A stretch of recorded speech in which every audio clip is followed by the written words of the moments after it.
ఈరోజు నోటిఫికేషన్ వచ్చేసరికి phone pay company నుంచి ఈ యొక్క వేకెన్సీ అనేది రావడం జరిగిందనమాట. ఏరియా సేల్స్ మేనేజర్గా మీరైతే ఇక్కడ వర్క్ చేస్తారు. ఈ యొక్క కంపెనీ అనేది మీకు బెంగళూరు, కర్ణాటక, భారతదేశంలో ఉందన్నమాట. 5 రోజుల క్రితమే ఈ యొక్క వేకెన్సీ అనేది తీయడం జరిగింది. 100 మందికి పైగా దరఖాస్తు పైన క్లిక్ చేసి అప్లై చేసుకోవడం అనేది జరుగుతుందన్నమాట. సో ఈ యొక్క లింక్ అనేది మీకు కింద నా డిస్క్రిప్షన్లో ఇవ్వడం జరిగింది. అక్కడికి వెళ్ళి డైరెక్ట్గా అప్లై చేసుకోవచ్చు. అలాగే ఈ యొక్క లింక్ అనేది మనకి లింక్డ్ఇన్ ద్వారా వేకెన్సీ అనేది రావడం జరిగింది అనమాట. So on site full time వరకు ఎలా అప్లై చేయాలనేది కూడా వీడియో ఎండ్ వరకు చూస్తే మీకు అర్థమవుతుంది. సో ఎక్కడ స్కిప్ చేయకుండా చూడండి. అలాగే మీ ప్రొఫైల్ మరియు రెజ్యూమ్ ఈ ఉద్యోగానికి ఎలా సరిపోతాయి అనేది ఇక్కడ వివరంగా ఇవ్వడం జరిగింది. ఈ ఉద్యోగానికి తగ్గట్టుగా మీరు ఒక అప్డేటెడ్ రెజ్యూమ్ అనేది తయారు చేసుకోవాలి. అంటే లాస్ట్ 6 మంత్స్ లేదా 3 మంత్స్లో ఒక అప్డేటెడ్ రెజ్యూమ్ అనేది తయారు చేసుకొని ఉంచుకోవాలి. నేను ఈ ఉద్యోగానికి తగిన వాడినా లేదా అనేది కూడా ఆలోచించుకోవాలి. అలాగే ఈ ఉద్యోగం కోసం నన్ను నేను ఎలా ఉత్తమంగా తీర్చిదిద్దుకోగలను అనేది కూడా ఆలోచించాలి.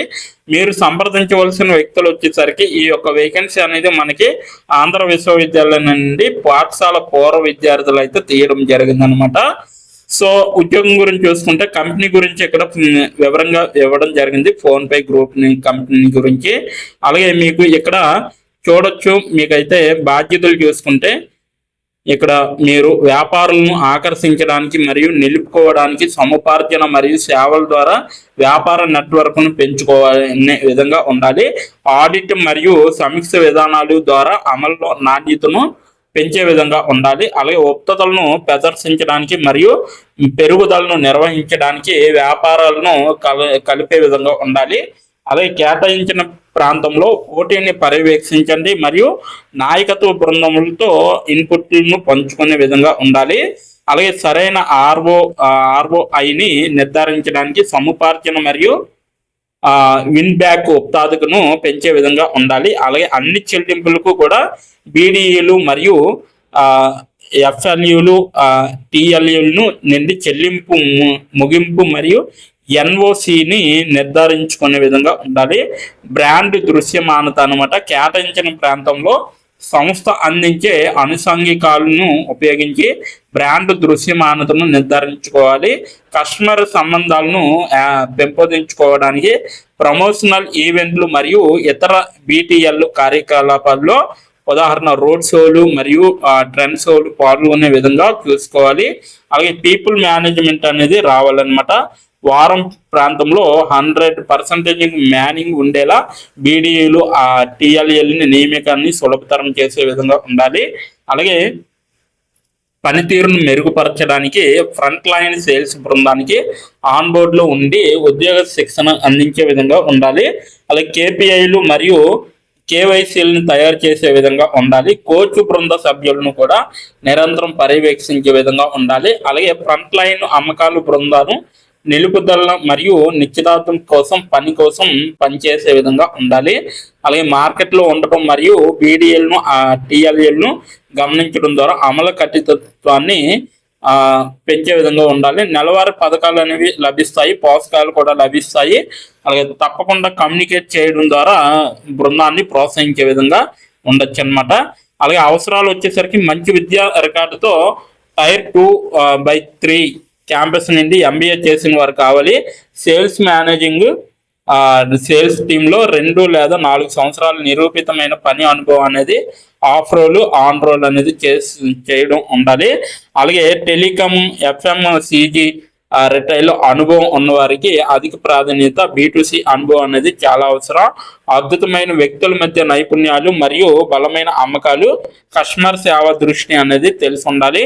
అలాగే అమ్మకాలు మరియు ఆదాయాన్ని పెంచడంలో నిరూపితమైన ట్రాక్ రికార్డ్తో ఫీల్డ్ అమ్మకాలు అనుభవం అనేది ఉండాలి. స్టార్టప్ వాతావరణానికి గురి కావడం అదనపు ప్రయోజనం అనమాట. ప్రభావం పట్ల బలమైన పక్షపాతంతో సమస్య పరిష్కార నైపుణ్యాలు అనేవి ఉండాలి. అలాగే కస్టమర్లతో వ్యవహరించేటప్పుడు బలమైన నీతి మరియు విచక్షణ అనేది ఉండాలి. ఫలితాన్ని సాధించడానికి కృషి చేయండి. స్థాపించబడిన లక్ష్యాలు మరియు కొలమానాలకు సంబంధించి విజయాన్ని ప్రదర్శించగలిగే పరిమాణం చేయగలగాలన్నమాట.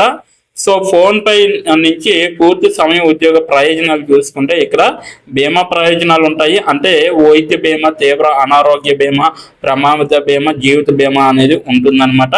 అలాగే వెల్నెస్ ప్రోగ్రామ్ అనేది ఉంటుంది, ఉద్యోగుల సహాయ కార్యక్రమం, ఆన్లైన్ మెడికల్ సెంటర్, అలాగే అత్యవసర సహాయ వ్యవస్థ అనేది ఉంటుంది.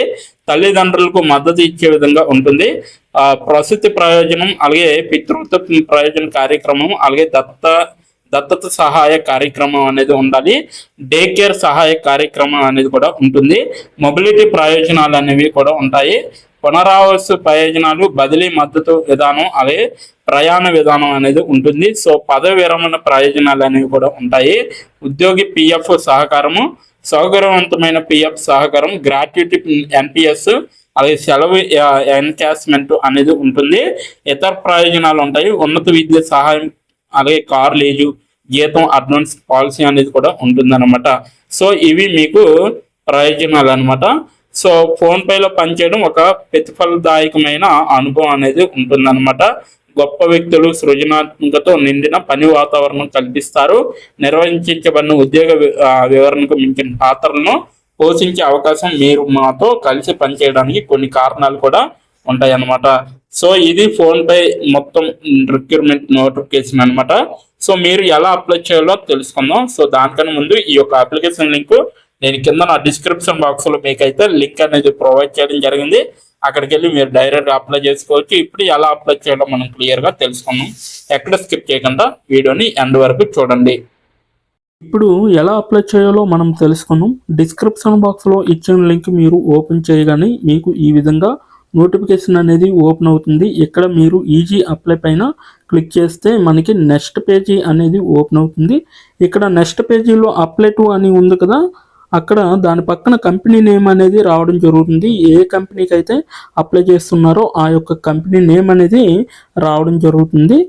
దాని తర్వాత మీరు మీ యొక్క ఈమెయిల్ ఐడితో లింక్డ్ఇన్లో లాగిన్ అయ్యి ఉండాలి. అలా అయ్యి ఉంటే మీకు ఈమెయిల్ ఐడి కూడా కనబడుతుంది. ఫోన్ కంట్రీ కోడ్ అనేది కూడా కనబడుతుంది. అక్కడ మీ యొక్క ఫోన్ కంట్రీ కోడ్ని మీరు ఎంటర్ చేయాలి. మనది ఇండియా కాబట్టి +91 అని ఉంటుంది. మొబైల్ ఫోన్ నెంబర్ ఉంది కదా, అక్కడ కూడా మీ యొక్క పర్మనెంట్ మొబైల్ నెంబర్ అనేది ఇవ్వాలి. తర్వాత మీరు నెక్స్ట్ అనే ఆప్షన్ పైన క్లిక్ చేయాలి. నెక్స్ట్ పేజీకి తీసుకువెళ్తుంది. ఇక్కడ మీరు మీ యొక్క రెజ్యూమ్ అనేది అప్లోడ్ చేయాలి. డాక్యుమెంట్లో కానీ పీడిఎఫ్లో కానీ రెజ్యూమ్ని అప్లోడ్ చేయాలి. మినిమం రెజ్యూమ్ అనేది 2 MBలో ఉండాలి. అప్లోడ్ చేశాక నెక్స్ట్ అనే ఆప్షన్ పైన క్లిక్ చేయాలి. మనల్ని జాబ్కి కావలసిన కొన్ని క్వశ్చన్స్ అడగడం జరుగుతుంది. అవి ఏంటంటే ఇప్పుడు చూడండి, మీరు how many years of work experience అని అడుగుతుంది. ఎక్స్పీరియన్స్ లేకపోతే నో ఎక్స్పీరియన్స్ అనేది మీరు మెన్షన్ చేయాలి. ఎస్ ఆర్ నో అనేది.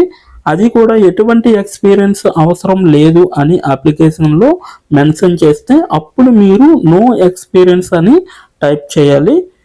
ఎక్స్పీరియన్స్ ఉన్నవాళ్ళు కంపెనీ నేము, ఏ కేటగిరీలో వర్క్ చేశారు, కేటగిరీ నేమ్ అనేది ఇవ్వాలి. కంపెనీలో ఎప్పుడైతే జాయిన్ అయ్యారో స్టార్ట్ డేట్ అనేది ఇవ్వాలి. మీరు ఎప్పుడు మానివేశారో అంటే ఆ కంపెనీ నుంచి మీరు ఎప్పుడు లీవ్ అయ్యారో ఎండ్ డేట్ కూడా మీరు ఇవ్వాలి. CTC total package of year అంటే మీకు పర్ ఇయర్కి ఎంత ప్యాకేజ్ వచ్చిందనేది కూడా మీరు మెన్షన్ చేయాలి. ఎక్స్పీరియన్స్ లేని వాళ్ళు company name, starting date, end date, CTC ఇవేమీ ఇవ్వక్కర్లేదన్నమాట. నెక్స్ట్ వన్ చూసుకుంటే what is your level of proficiency in English అంటే మీకు ఇంగ్లీష్లో ఎంత ప్రావీణ్యం ఉందో వీళ్ళైతే అడగడం జరుగుతుంది. ఎక్సలెంట్ అయితే ఎక్సలెంట్, గుడ్ అయితే గుడ్, యావరేజ్ అయితే యావరేజ్, బిలో యావరేజ్ అయితే బిలో యావరేజ్, ఇలా ఇచ్చిన పాయింట్స్లో ఏ ఒక ఆప్షన్ని మీరు సెలెక్ట్ చేసుకొని మీరైతే అక్కడ మెన్షన్ చేయాలి.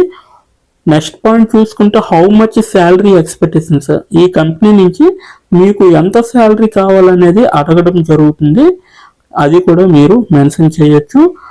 నెక్స్ట్ పాయింట్ చూసుకుంటే how did you see this job అంటే మీరు ఈ జాబ్ని ఎక్కడి నుంచి చూసారో అని అడగడం జరిగింది. సో మీరు యూట్యూబ్ అయితే యూట్యూబ్, ఫేస్బుక్ అయితే ఫేస్బుక్, ఇన్స్టాగ్రామ్ అయితే ఇన్స్టాగ్రామ్, లింక్డ్ఇన్ అయితే లింక్డ్ఇన్, నౌకరీ అయితే నౌకరీ. సో ఈ 4 అంటే ఈ 5 రకాలలో మీరు ఎక్కడి నుంచి అయితే ఈ యొక్క జాబ్ పోస్టింగ్ని చూసారో సో అది మీరు మెన్షన్ చేయాలి. నెక్స్ట్ వన్ వచ్చేసరికి మీకు బ్రీఫ్ యువర్ సెల్ఫ్ ఇంట్రడక్షన్ అని ఉంటుంది. అక్కడ మీరు ఒక 5 or 10 లైన్స్ మీకోసం మీరు రాస్తే సరిపోతుందన్నమాట. ఫైనల్గా మీరు సబ్మిట్ యువర్ అప్లికేషన్ ఆప్షన్ పైన క్లిక్ చేస్తే మీ అప్లికేషన్ అనేది కంపెనీ వాళ్ళకి చేరుతుంది. మీ రెజ్యూమ్ని చూసి అలాగే మీ స్కిల్స్ని చూసి మీ డీటెయిల్స్ అన్నీ చూసి డైరెక్ట్గా మిమ్మల్ని కాంటాక్ట్ అవ్వడం అనేది జరుగుతుంది.